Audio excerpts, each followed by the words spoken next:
우리는 1장에서 에스겔이 첫 환상을 본 때가 예루살렘에서 바벨론으로 포로로 끌려온 지 5년째였다는 것을 살펴보았습니다.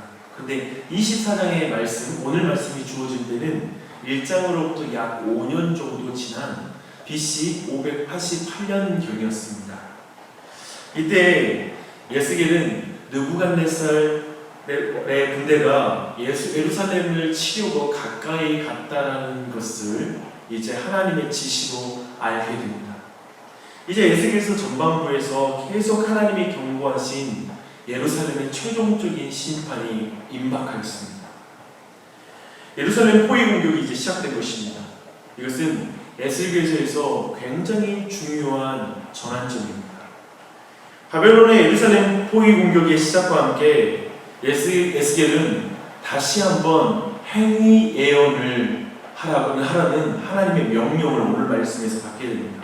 이는 고기 음식을 차려놓고 잔치를 하는 모습을 하고 있습니다. 하나님은 에스겔에게 가마를 걸고 물을 붓고 양떼에서 한 마리를 골라 각을 뜨고 고기와 모든 종류의 어떤 부위와 그리고 뼈까지 가마에 넣고 푹 삶으라는 그런 명령을 받게 되는 것이죠. 그때 여기에서 가마와 고기가 가리키는 그 의미가 있습니다. 11장을 한번 잠시 살펴보겠습니다. 한번 11장을 좀 펴주시기 바랍니다.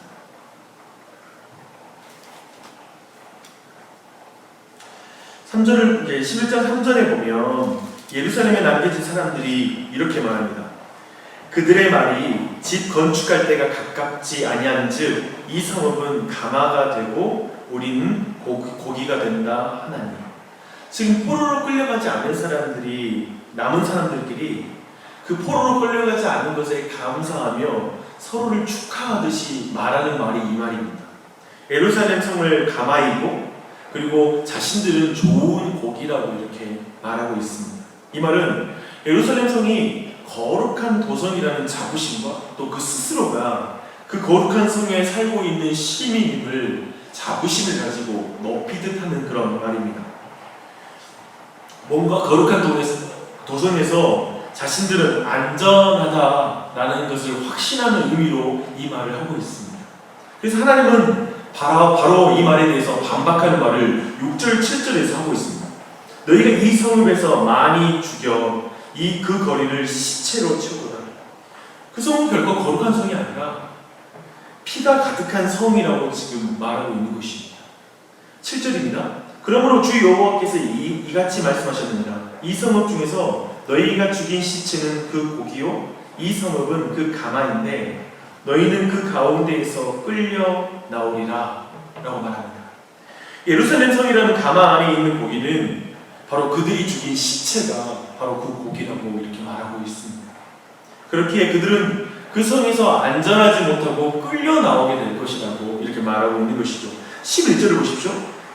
이 성읍은 너희 가마가 되지 아니하고 너희는 그 가운데 고기가 되지 아니할지라 내가 너희를 이스라엘 변경에서 심판하리니 이렇게 지금 말하고 있는 것입니다.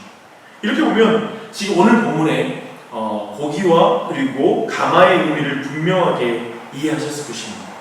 이렇게 이해하면 오늘 24장 6절의 말씀이 우리 안에 어렵지 않게 이해될 수 있습니다. 그러므로 주 여호와께서 이같이 말씀하셨느니라. 피를 흘린 성은 녹슨 가마 곧 그 속에 녹이 없이 하지 아니한 가마여 화 있을진저 제비 뽑을 것도 없이 그 덩이를 하나하나 꺼낼지어다. 하나님은 예루살렘이 거룩한 성이 아니라 피를 흘린 성읍이라고 분명히 말합니다. 마치 그것은 녹이 쓴 가마, 그것을 씻지 않고 국과 고기를 요리하는 것과 같습니다. 국과 고기를 다 망쳐버리겠죠. 바로 그와 같은 것이 바로 예루살렘 성의 모습이라고 말하는 것입니다. 그렇게 전에는 바벨론 사람들이 제비 뽑는 것처럼 어떤 이들을 성별화해서 포로로 끌려갔는데 이제 이번에는 그런 선택 과정 없이 모두를 끌고 갈 것이라고 이렇게 말하고 있습니다. 잘 보십시오. 이렇게 전반부에 하나님이 주신 그 말씀이 이제 24장에서 완전히 성취되고 있습니다. 7절에서 그들의 피가 즉 티끌에 덮이지 않고 바위 위에 있다라는 말은 속죄함을 받지 못한 그들의 흘린 피, 즉 살인의 행위가 예루살렘에 그대로 있다는 것을 가리킵니다. 그게 바로 서치 녹슬어 있는 상태이죠. 계속해서 행위와 예언이 계속됩니다. 이제 많은 나무를 올려놓고 불을 피워서 고기가 거의 타버릴 때까지, 국물이 쫄아들고 그리고 뼈를 태우기까지, 그리고 가마속에 녹이 다 벗겨 없어지기까지 하나님은 태우실 것입니다. 11절을 읽겠습니다. 가마가 빈 후에는 숯불 위에 놓아 뜨겁게 하며 그 가마의 못을 달고서 그 속에 더러운 것을 녹게 하며 녹이 소멸되게 하라. 심판하고 심판해서 철저하게 그 녹을 씻어내버려라 라고 이렇게 말하는 것입니다. 예루살렘에 남은 사람들은 가마와 고기를 통해 예루살렘 섬 안에 있으면서 스스로 구원을 받았다고 안전감을 누리고 있다고 말할 때 가마와 고기를 사용했는데요. 이제 하나님이 그 가마와 고기를 통해 무서운 심판의 메시지로 이렇게 바꿔버리는 것입니다. 왜 그럴까요? 그들의 가마가 녹이 있었기 때문에 그렇습니다. 그들이 그 죄를 여전히 범하고 있기 때문에 그렇습니다. 그들의 자만심의 영광은 끔찍한 멸망으로 귀결된다는 걸 오늘 이 행위 예언을 통해서 분명하게 보여주고 있습니다. 하지만 심판을 아무리 받아도 그 죄악을 다 벗겨낼 수 없다는 것이 성경의 가르침이죠. 12절 말씀이 굉장히 중요해요. 우리 12절부터 그리고 14절, 특별히 13절, 13절 말씀 볼게요. 다 함께 읽겠습니다.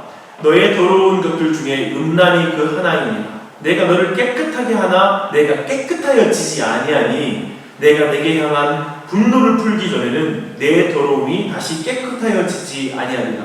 나 여호와가 말하였음즉 그 일이 이루어지는지라. 내가 돌이키지도 아니하고 아끼지도 아니하며 뉘우치지도 아니하고 행하리니 그들이 내 모든 행위대로 너를 재판하리라. 주 여호와의 말씀입니다. 이 구절은 굉장히 중요한 진리를 우리에게 알려주고 있습니다. 하나님의 진노, 즉 하나님의 거룩하고 의로운 분노와 죄에 대한 분노가 냉정하게 실현되지 않고는 이스라엘이 더러움에서 깨끗하여지지 않는다는 것입니다. 심판 없이 깨끗하여지지 않는다는 거예요. 심판 없이 회복할 수 없다는 것입니다. 하나님의 진노가 해결되지 아니하면 그 백성의 죄가 깨끗하여질 수 없다는 걸 명백하게 말하고 있습니다. 우리는 여기에서 오늘날의 수많은 교회 밖 사람들과 교회 안에 있는 사람들이 복음을 이해하지 못하는 이유를 발견하게 됩니다. 우리는 심판 없이는 회복도 없다라는 메시지가 신약에서 예수님을 통해 드러난 하나님의 사랑과 부합하지 않는다고 생각합니다. 하나님이 사랑이라면 그렇지 않다는 것이죠. 우리가 생각하는 하나님의 사랑은 우리의 모든 죄를 그냥 넘어가고 우리를 받아주는 분이라는 그 인식을 갖고 있기 때문에 그렇습니다. 그래서 사람들은 공의로운 하나님보다 사랑의 하나님이 마음에 더 와닿아요 라는 이런 표현을 쓰기도 하고요. 자신은 구약의 하나님보다 신약의 하나님이 더 좋다고, 그래서 자신은 신약 성경을 주로 읽는다는 그런 사람들이 있습니다. 이렇게 구약과 신약을 대조해서 보게 되고 구약의 하나님과 신약의 하나님을 다르게 느낍니다. 근데 이런 사고가 사실은 복음을 전혀 이해하지 못한 사고이고 복음을 오해하는 것이며 또 이것이 결국 복음을 약화시키고 복음을 왜곡시키는 사고라는 걸 분명히 이해해야 됩니다. 오늘 본문은 그것을 분명하게 우리에게 밝히고 있습니다. 우리의 죄가 얼마나 악한지 파악할 때에만,